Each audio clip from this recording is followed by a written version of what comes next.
This is the Hot 7 Nightly News. Good evening. It is Thursday, 17th April 2025. I am Daniela Edwin. Welcome to the Hot 7 TV Nightly News. We are on Flow Channel 117, Kiss FM, the Caribbean Hot FM mobile app, and the Caribbean Hot 7 TV Facebook page. Not forgetting those of you using the Hot 7 plug and play antenna. Thank you so much for joining us. The Saint Lucia Football Association officially launched Season 2 of its Under-12 Boys Football Tournament at the Darren Sammy Cricket Grounds. Season 2 is set to elevate youth development even further by focusing on team building, discipline, and technical growth. On April 17th, the Saint Lucia Football Association formally opened Season 2 of its U12 Boys Football Tournament.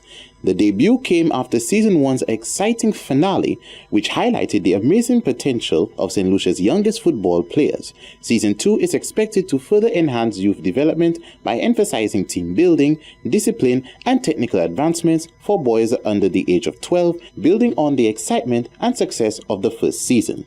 Victor Reed, General Secretary of the Saint Lucia Football Association, stated the organization's continued goal to raise and improve the next generation of footballers to professionals. The Saint Lucia Football Association has a strategic plan, and we have a number of strategic pillars which we have espoused in the document.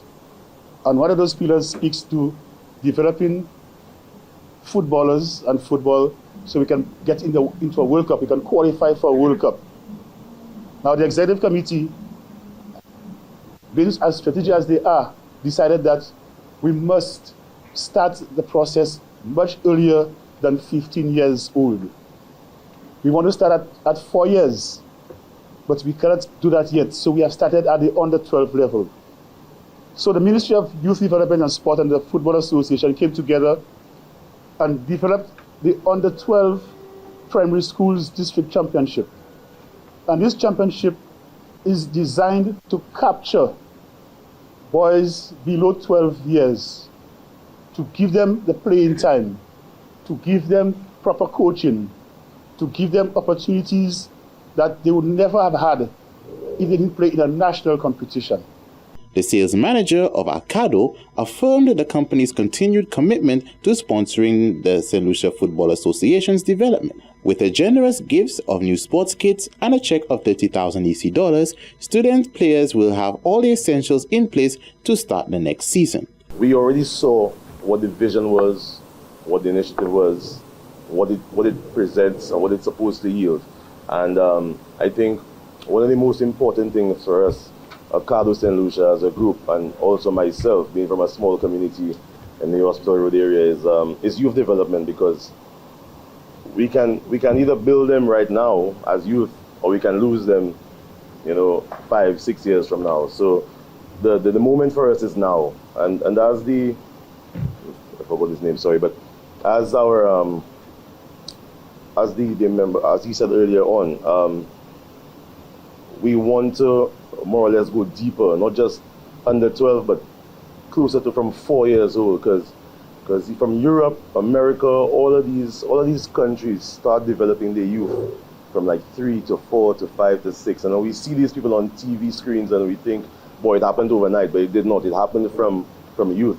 Lyden Cooper, president of the Saint Lucia Football Association and president of the Caribbean Football Union, expressed his satisfaction with the progress of the football leagues, commending their role in nurturing young players. The hatch of the under-12 primary schools competition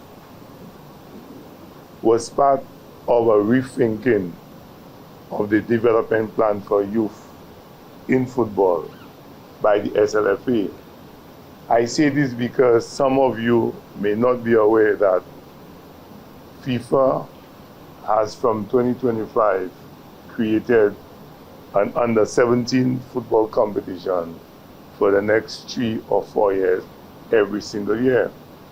What it then meant was that every single small Caribbean country had to go back and redo its ecosystem, because in the past, under-17 World Cup was every 2 years or every 4 years, but qualifying rounds were every 2 years for the Confederation.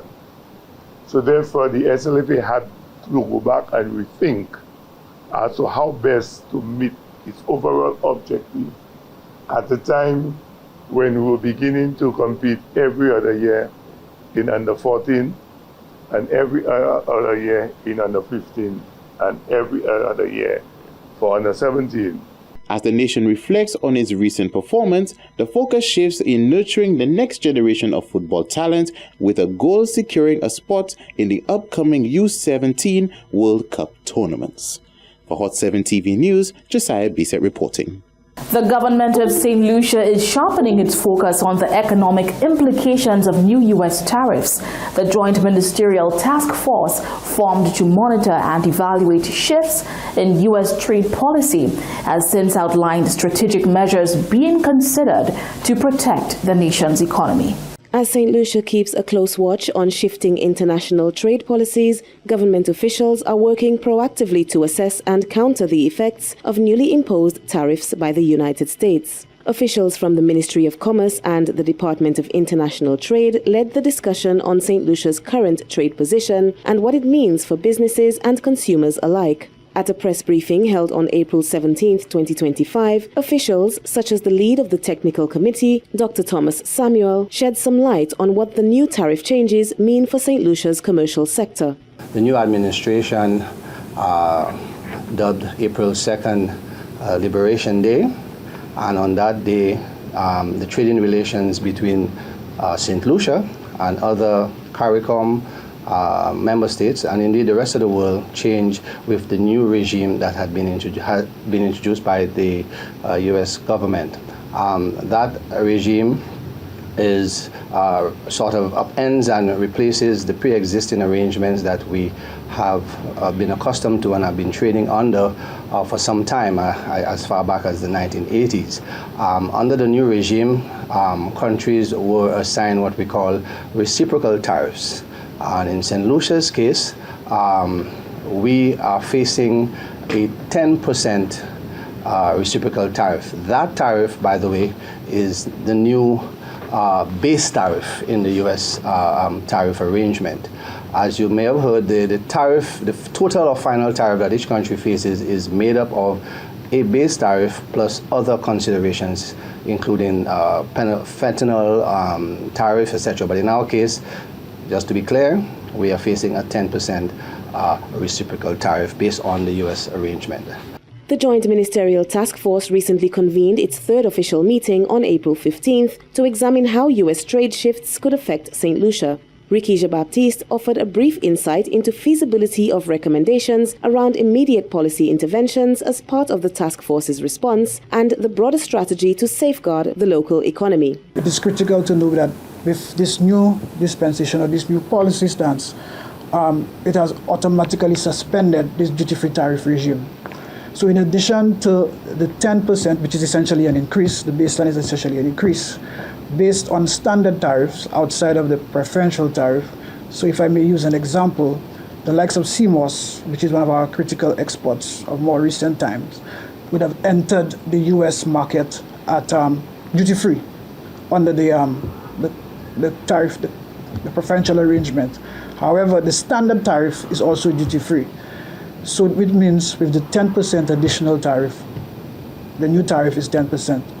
On the other hand, some of our other commodities which we export, the likes of condiments and pepper sauce, as well as rum, would have had, while they went in duty-free, there's a new standard tariff since the CBI arrangement has been suspended. It would mean, so for instance, if pepper sauce, the standard tariff outside the preferential arrangement was 6%, with the additional new tariff, it automatically becomes a 16%.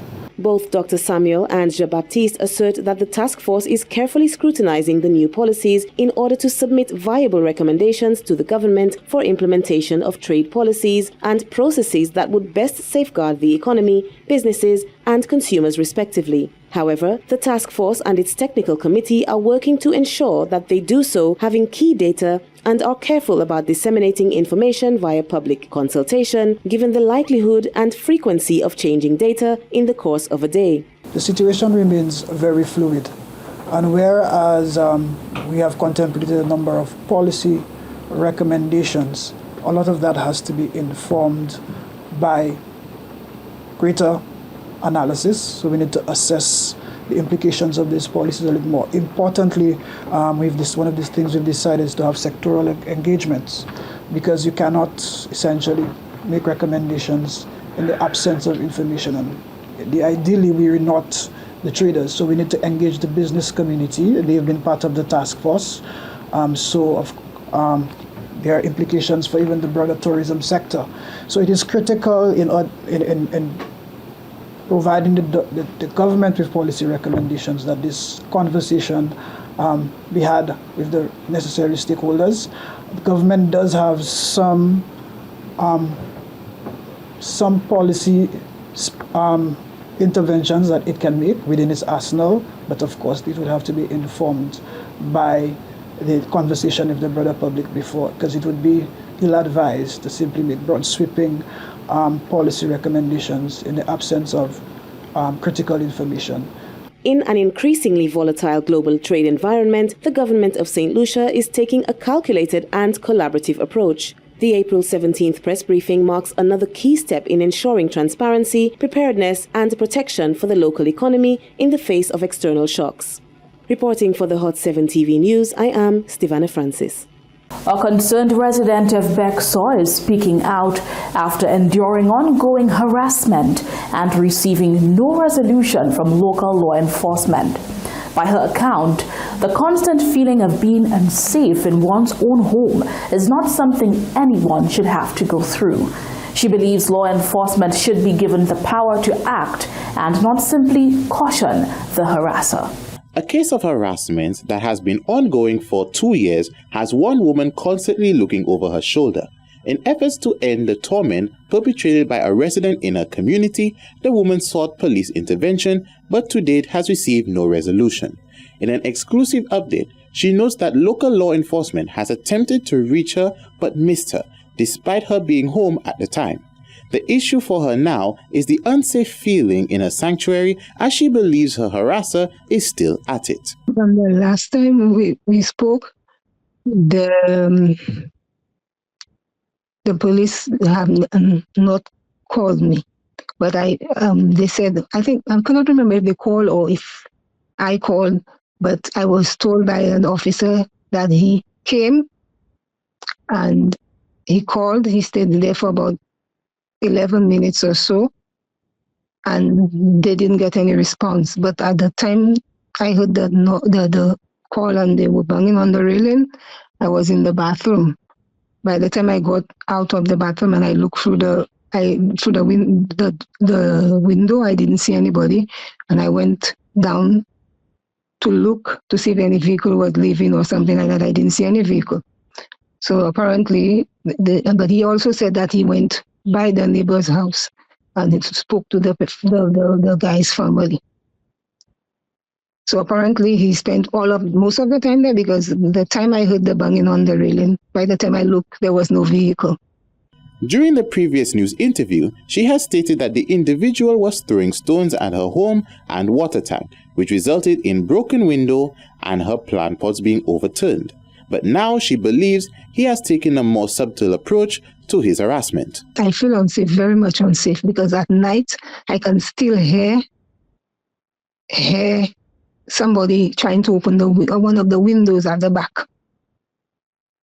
And the person have been doing that for a while. And I believe it's the same person who is doing it.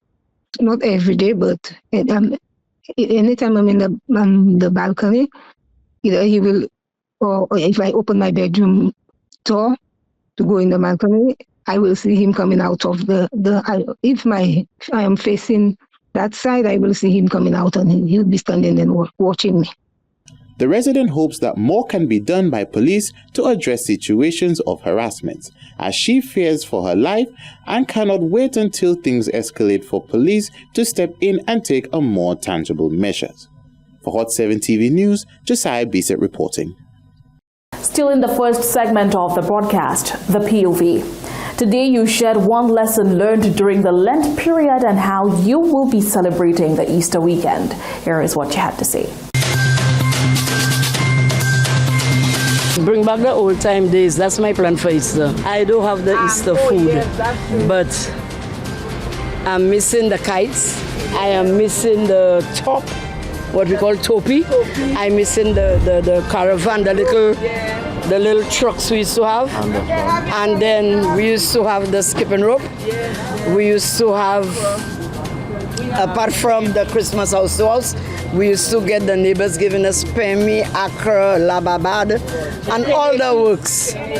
So that's what I want for this Easter. All right. Not alcohol, but bring back the old time days. Okay. Where the squash with the little vinegar and the banana essence?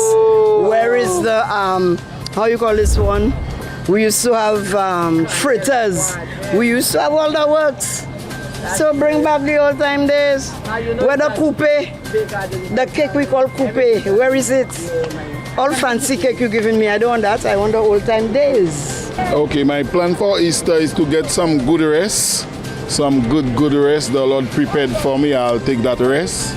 And what I learned for the Lent is to leave people for God. People get me. Try to leave people for God, please. What I want to say about the Easter, I mean, I understand the Easter it's spiritual. Like you have the Good Friday, you have the Easter, you have the Palm Sunday, the Easter Sunday, and then you have, well, Easter Monday. I don't know much about it. Because as soon as Good Friday, all them things finish, then you find, to me, what sense it make that you just finish celebrate that, not even a week, about a day. You find that people are already back into the alcohol, those that in the alcohol, those that in the drugs, those that in the gambling and everything. I mean, it doesn't make sense to me. I mean, I'm not discriminating, but it is not cordial. Easter was a thing I used to think about, but I never really celebrated it. I respect Palm Sunday and Easter Sunday and Good Friday.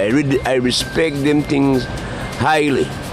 But I mean, I don't want to tell people you have, and again, when you say about the Lent and them things, even during the Lent, you see music playing everywhere. But when you hear Lent, everywhere's supposed to be, that's how I knew it before. But now it looked like everybody doing the way. All I know that the winds have changed, and I believe it's a tradition right now. Easter Sunday and them things. That's how mankind put it. This year it's a bit quiet for me. Traditionally, I would have went down to celebrate with family because it's a time we as a family celebrate. But for this time it's quiet. I'm just gonna be home, and that's for me. As for Lent is a time of reflection, so I did some reflecting where I could improve on myself, and it's just a good time to sit back and reflect and see what you can better within yourself. My plan for Easter is to go to church and enjoy the lovely creative meals that always have for Easter. And the lesson I learned is that we can always depend on God, whether we have weaknesses and strengths, to enjoy the season. My Easter plan is to visit the Deriso Viger River on Sunday for Easter Sunday. That's my Easter plan, Viger Deriso River. I don't particularly have any Easter plans this year, nothing special. Moi vai changer now because after Easter te primeiro o carro é muito caro different buy, but I told my parents I don't celebrate Easter because it's a pagan holiday. Plan moi pas Easter, c'est juste garder passer, venir garder passer avec moi-même garder comment passer. Avec tout le monde est bouddhiste, puis bah là pas bon à payer.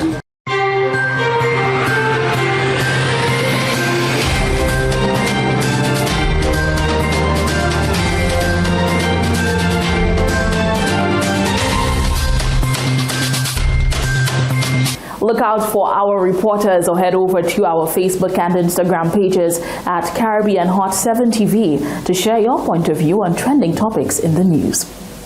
Coming up next, the Boulevard vendors are gearing up to host their Easter extravaganza, and the legacy of Teresa Hall will be spotlighted in the 2025 Arts in the City Icon Series. All that and so much more coming up when we return.